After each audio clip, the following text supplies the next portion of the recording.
Assalamualaikum warahmatullahi taala wabarakatuh.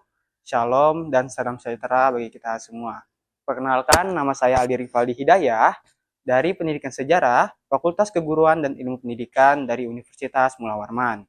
Jadi di sini saya akan mempraktekkan dasar keterampilan mengajar, lebih tepatnya pada keterampilan membimbing diskusi kelompok kecil, yang mana materi yang akan saya sampaikan ialah sejarah mengenai Kerajaan Kutai. Lebih tepatnya kita akan membahas mengenai isi-isi dari prasasti Yupa itu sendiri.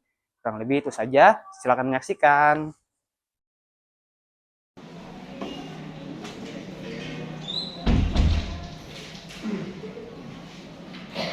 Assalamualaikum warahmatullahi wabarakatuh.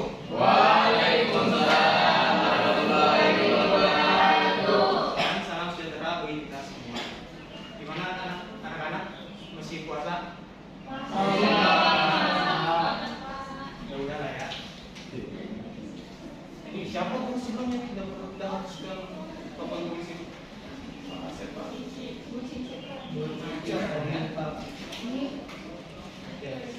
Jadi materi kita hari ini membahas mengenai Kerajaan Kutai. Kerajaan Kutai merupakan kerajaan tertua setidaknya untuk saat ini yang berasal dari Kutai Kartanegara. Nah, dia ini terkenal dengan peninggalannya berupa Yupa, prasasti Yupa. Di dalam sejarahnya, prasasti Yupa itu ditemukan di dalam dua waktu yang berbeda. Pertama dari tahun 1879 ditemukan 4 biji. Kemudian tahun 1940 itu ditemukan sebanyak 3 biji. Jadi jumlah prasasti Yupa setidaknya untuk saat ini sebanyak 7 Yupa.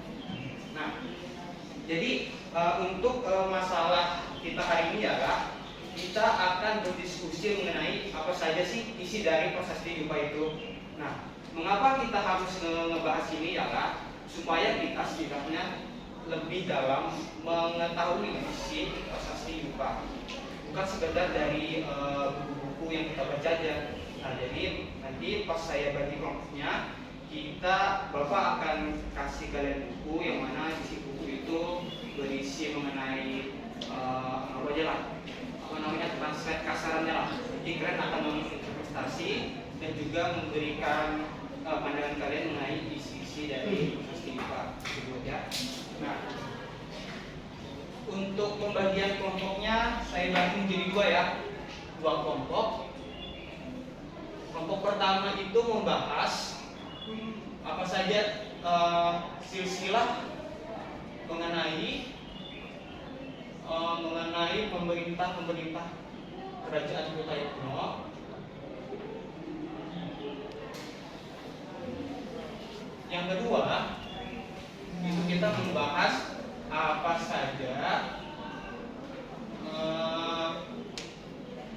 materi-materi, maksudnya itu bukan lebih ke materi ya, dia lebih ke apa saja yang terjadi di masa pemerintahan Raja Manowarman. Nah, silakan kalian akan membentuk dua kelompok dan Bapak akan memberikan kalian waktu 5 menit untuk diskusi. Untuk waktu berdiskusi silakan ya. Ini begini ya.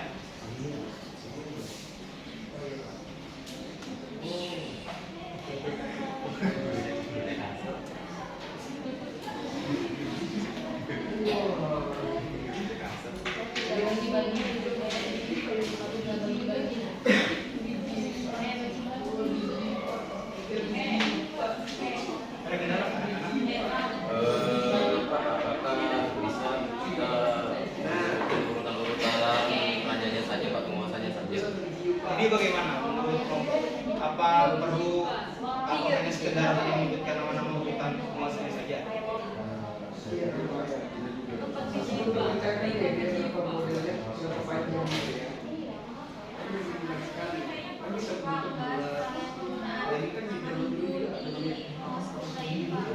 Ya memang isi prasasti Yupa itu menjelaskan hubungan tentang raja-raja Kutai seperti Raja Bumika yang menjadi Asowarman, kemudian Asowarman menjadi anak itu ada 3 sebenarnya, tapi saya bisa cuma satu Raja Warman.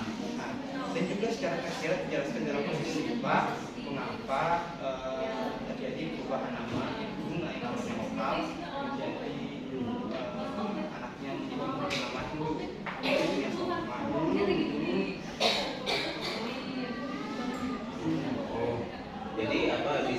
kami beras hanya sekedar nama urutan penguasanya saja.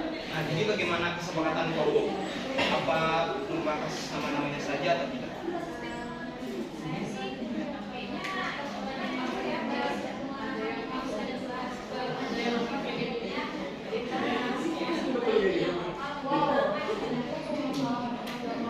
Alasan kalian apa? Mengatakan gitu.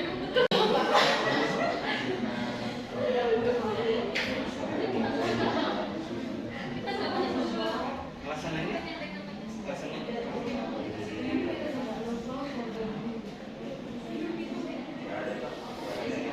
Berarti di kesepakatan sebelumnya ya. Ya, jadi memang alangkah baiknya kalian membahas termasuk di dalamnya ya, termasuk di dalamnya mengenai nama-nama apa namanya hubungan antar penguasa kutai dan juga alasan mengapa dari perubahan nama yang lokal menjadi nama yang Hindu. Semangat ya. Jos kan jos guru gue. Ini karena kamu ada ya, pilih-pilih aja.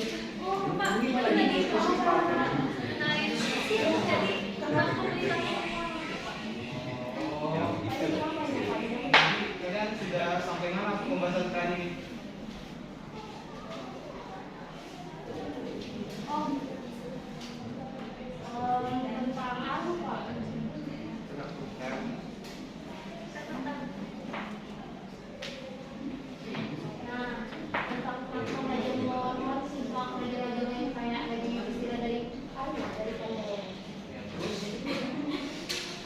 Selain itu apa? Yang kalian baca selain Oh, kalau saya sih Pak, ini sih Pak Raja Mulawarman kan biasanya dikatakan melakukan persembahan dana ya. Dan juga sering dijelaskan bahwasanya Brahmana juga data pemurakaman itu berasal dari berbagai daerah ya. Betul itu. Nah, nampaknya kalian sudah mengetahui ya materi kalian ya, baik dari proses di paper 2 maupun buku. Jadi silakan didiskusikan lebih lanjut supaya nanti pas di presentasi di depan pembahasan kalian lebih jauh ya. Oke anak-anak, waktu diskusi sudah selesai. Jadi tolong setiap kelompok untuk menunjuk kawannya ke presentasi ke depan. Untuk kelompok 1 saya persilakan ya. Silakan. Kelompok 1.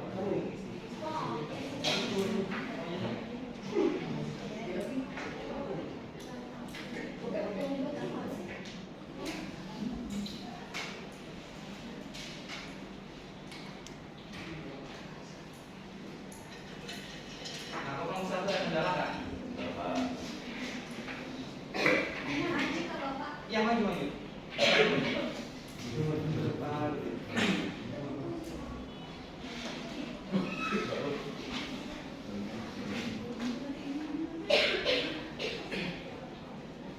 Baik Pak, saya ingin mewakili dari kelompok 1 untuk menyampaikan diskusi kami.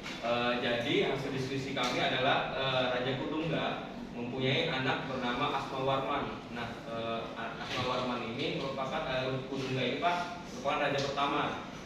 Nah, Kudungga ini masih memakai nama lokal Pak. Kemudian Asmawarman ini merupakan anak dari Kudungga, merupakan raja pertama yang terbesar Pak. Nah, Asmawarman ini masa pemerintahan Asmawarman ini Hindu Pak, maksudnya Hindu ini mulai masuk Pak. Kemudian dari Asmawarman ini mempunyai anak yang bernama Mulawarman. Nah, kerajaan Kutai ini Pak berada di bawah puncak kejayaannya di masa pemerintahan Mulawarman itu Pak. Itu Pak. Ya, baik. Terima kasih Adit ya. Iya. Terima kasih juga untuk kelompok 1 yang sudah membawakan hasil diskusi kalian di depan. Oke, selanjutnya kelompok 2, dipersilakan Pak Yusuf. Saya sambil nyetorkan Tolong.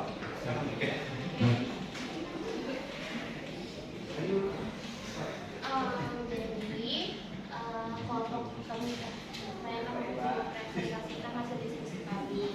Nah, jadi gini kawan-kawan, apa sih yang terjadi di masa pemerintahan Mulawarman dan prasasti yang ada di kata kerajaan yang ada itu. Nah, jadi dikatakan Raja Mulawarman itu mengubahkan 20.000 sapi kepada kaum Brahmana satu upacara Prakeswara.